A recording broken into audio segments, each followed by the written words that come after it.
Bapak Ibu yang saya kasihi, tanda akhir zaman. Ya, Pak Aruna mungkin ada ayat firman Tuhan yang ingin disampaikan. Silakan Pak. Baik, pemirsa, this is your time dimanapun berada. Izinkan saya untuk membaca, membahas, melihat firman Tuhan yang akan diambil dalam Matius ke-24. Sukacita Tuhan, kisah ini merupakan kisah yang banyak dibicarakan di banyak tempat dan juga banyak orang membicarakannya. Orang bertanya, banyak hamba Tuhan bicara mengenai akhir zaman hari-hari ini. Tentu saja cerita akhir zaman sudah dibahas 100 tahun yang lalu, 200 tahun yang lalu. Dan orang mulai skeptis dan bertanya, kapan Tuhan mau datang? Tetapi sebetulnya firman Tuhan mencatat dengan jelas mengenai sebuah tanda atau beberapa tanda yang penting yang akan saya ambil dari Matius ke-24 ayat yang ketiga. Firman Tuhan berkata bahwa ketika Yesus duduk di atas Bukit Zaitun, datanglah murid-muridnya kepadanya untuk bercakap-cakap sendirian dengan dia. Kata mereka, katakan kepada kami kapan itu terjadi, apa tanda kedatanganmu dan apa tanda kesudahan dunia. Saudara Tuhan, tentu saja bahwa pertanyaan ini pertanyaan yang kita sering tanya hari-hari ini. Memang kedatangan Tuhan itu merupakan sebuah situasi yang dekat dengan hidup manusia. Sejak Paulus menulis, sejak Yohanes menulis cerita akhir zaman Tuhan datang sudah dibahas berkali-kali. Tetapi marilah kita melihat kepada ayat di tempat ini, jawab Yesus kepada mereka. Ini merupakan jawaban Tuhan Yesus sendiri yang saya percaya bahwa kita bisa acu. Waspadalah supaya jangan ada orang menyesatkan kamu, sebab banyak orang datang memakai namaku dan berkata, akulah Mesias, dan mereka menyesatkan banyak orang. Pak Johan, para pemirsa, this is your time. Tanda pertama bahwa Tuhan akan segera datang tentu saja adalah adanya penyesatan. Dan kita melihat bahwa penyesatan ini sudah ada di banyak tempat, di banyak waktu, dan tidak cuma di Indonesia, tapi juga di negara-negara di mana sebetulnya kekristenan merupakan sebagai tempat-tempat utama. Penyesatan ini yang akan menjadikan tanda banyak orang-orang mulai percaya hal-hal di luar Kristus. Agama-agama yang palsu, kekristenan yang palsu, tokoh-tokoh yang menyatakan diri sebagai Mesias. Apabila ini sudah mulai terjadi, Alkitab berkata tanda pertama kita mau akhir zaman adalah adanya penyesatan. Tanda kedua dikatakan kamu akan mendengar deru perang atau kabar tentang perang. Namun berawas-awaslah jangan kamu gelisah sebab semuanya harus terjadi tetapi belum kesudahannya. Sebab bangsa bangkit melawan bangsa, etnis melawan etnis, suku melawan suku, rumpun melawan rumpun, etnos melawan etnos, dan kerajaan melawan kerajaan. Tanda kedua adalah bahwa ada begitu banyak peperangan antara bangsa melawan bangsa.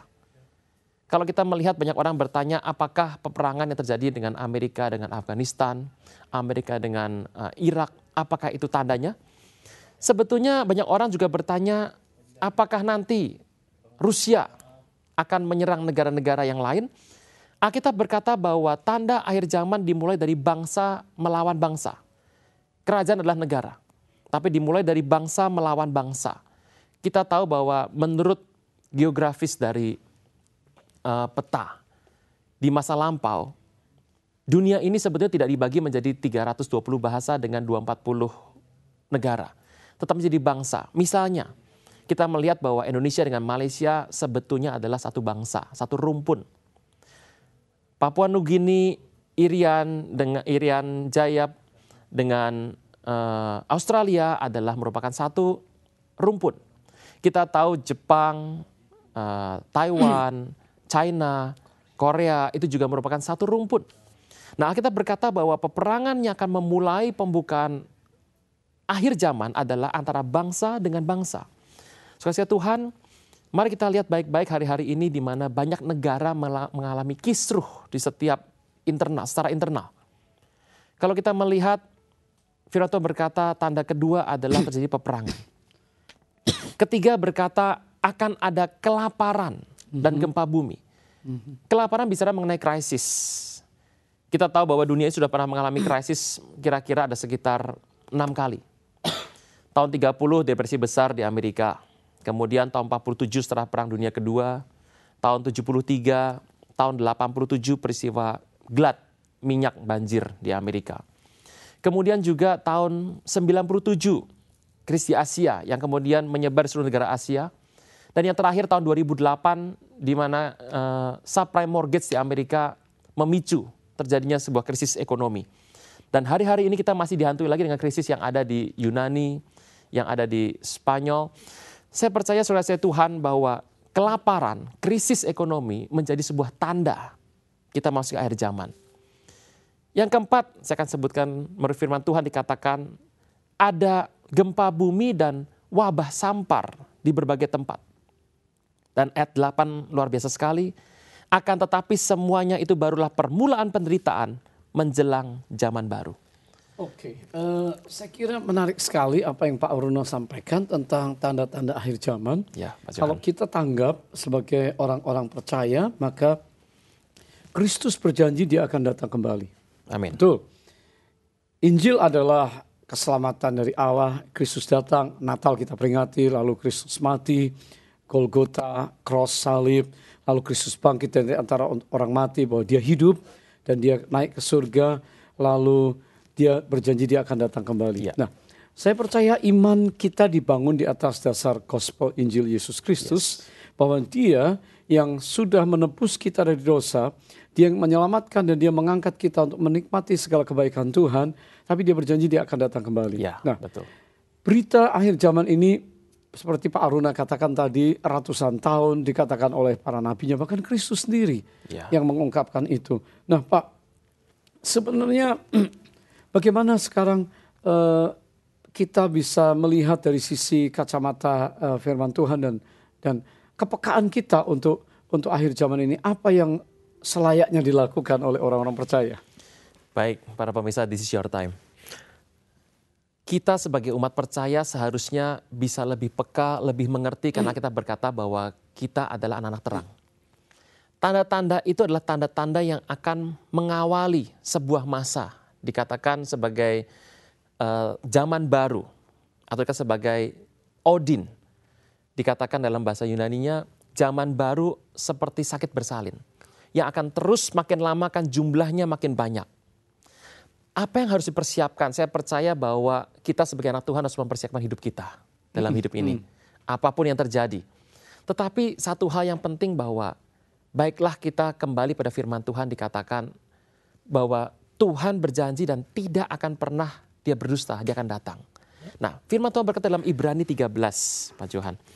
Ibrani 13 mengatakan, kita akan buka Ibrani 12, Pak Johan.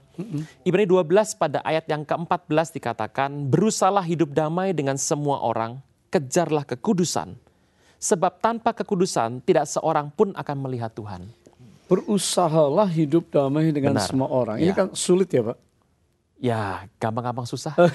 Tapi saya percaya kalau Tuhan sudah berikan melalui firman-Nya, berarti bisa Baik. dilakukan.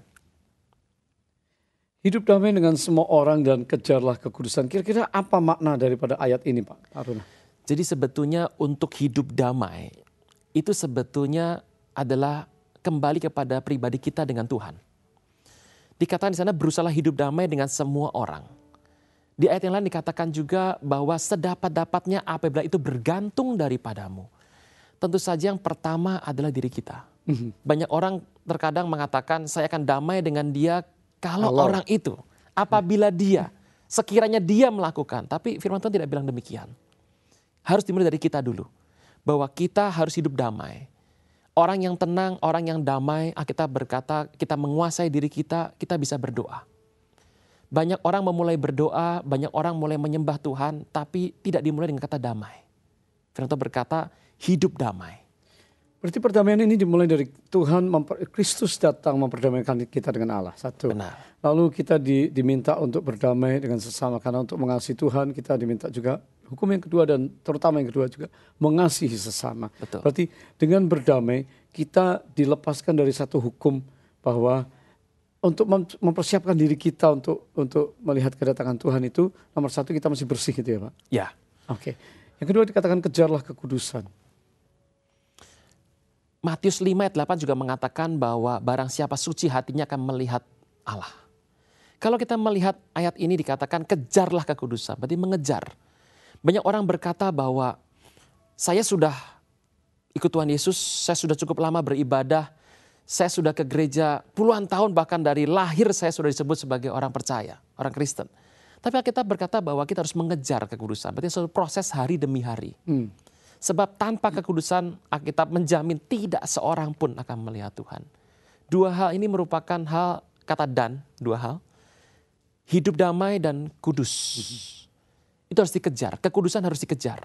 Dalam hati, pikiran, perkataan, perbuatan, tingkah laku, dalam segala aspek hidup. Karena saya percaya hari-hari memasuki akhir zaman ini, ada begitu banyak orang mulai terlena dengan tawaran-tawaran dunia.